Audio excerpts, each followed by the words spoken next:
ma'am हंदक live हफ्ता से अखोगी card reading pendulum हाइफेट येंगसेको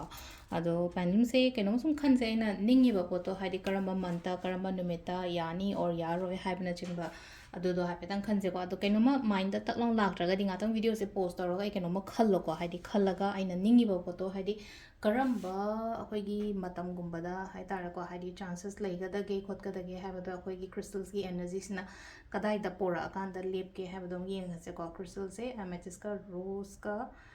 अखोगी clear quartz का मिक्स तौबनेको अदो सिदा लेप तोरिबा कनो से अखोगी कनो सिदा बोर्ड सिगी मयाई वाइसिदा करिदा तागे हाइबदो हाइफेट येंगसेको पॉसिबली है लाइको पॉसिबली है ओइबे याबगी चांस दी यामना लेरेको अखोइना अगस्त कुंबा कईगुंबा जनवरी दी लांथोखरामनिना अगस्त को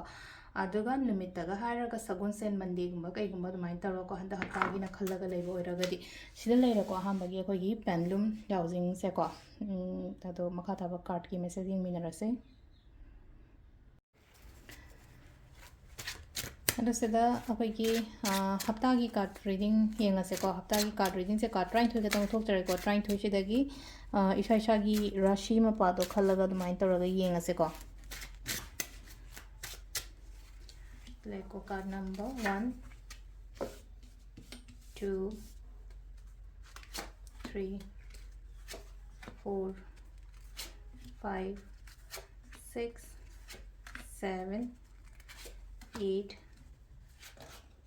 9 10 11 12 को अहांबको अहांबगी अखोगी मेष राशि की येंगसेको हफ्तागी मेष राशि की सिलाइसेको इसासिदा हाइनिंगदबा खोनिंगदबा खरा दोइना फावरगा लेको सिलाइसेका तौगदब लेरगसु लोइनम इसासे तंधाबनी खंगने एनर्जी से पूरा ड्रेन तौबगी टाइप तो माइ तौ लाइसे दुन हाइ सुमाइना लेबे यादेको हाइदि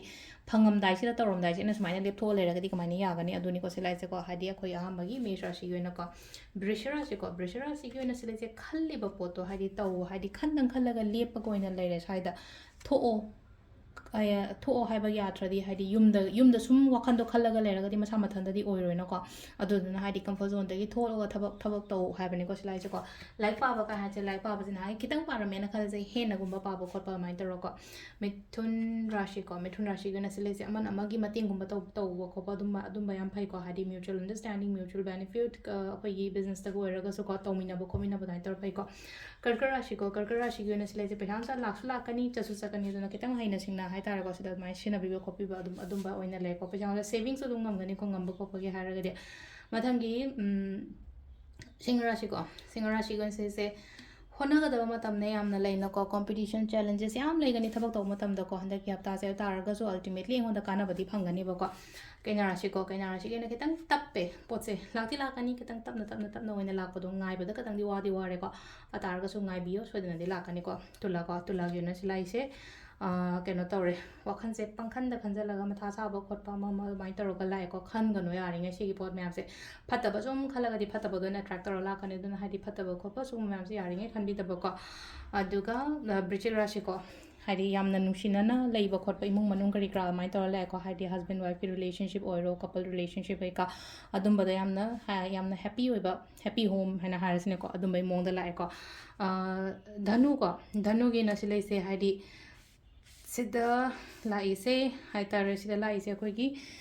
थबक इंखांग तौबा मतमदा हाइदि येरपनगुंबा लेरोय फजना दुम पांथोक ngamgani ko handaki hapta se ko makar rashi ki oina silaise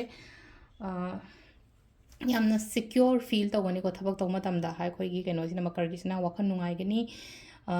कैनोमा तौ मतमदा यामना पॉजिटिविटी अमगा लोइनना तौनिंगबा खोनिंगबा इसा फावगनी को दो हाइदि तौसु तौबियु को सिलाइसे कुंभ राशि की ओइना सिदा लाइसे खोइगी स्टार लाइको स्टार से हाइदि थबक तौ मतमदा हाइदि आशा थमो हाइबने को साइजे पॉजिटिव होयो आशा थमो अदो इसा थन मोटिवेटेड यामना ओइगदबा मतम ओइना ओइरे को सिलाइसे को लास्ट की मीन राशि की ओइना सिदा लाइसे हाइदि आइगी दमकता ऑलवेज मी लेगनी को मतिंग तौबिनबा खोमिनबा इमा ओइरो इचे ओइरो आइगी वाइफ ओइरो को अदुम सपोर्टिंग वुमेन हाइ हारसने को सिदा को अदुम लई अवेलेबल ओइबदो आइगी दमकता हाइदि चीरकान हाइदि कनाम लेते हारगदि आई इमा नत्र इचे नत्र नुपाइ लेते अदुमै मो नत्रगा आइगी वाइफ नतना हाइदि आइगी दमकता कनामता लेते अजुने अंख अरस लेनको ऑलवेज हाइदि सुगुम्बा मी मा अदुम लेगनी को आइगी वारबा तंजा तांककुंबदा मतेंग तौनबगी दमकता अदु सिलेरेको खोगी राशि मतुंगिना चारुका रीडिंग हफ्तागी को मैम थैंक यू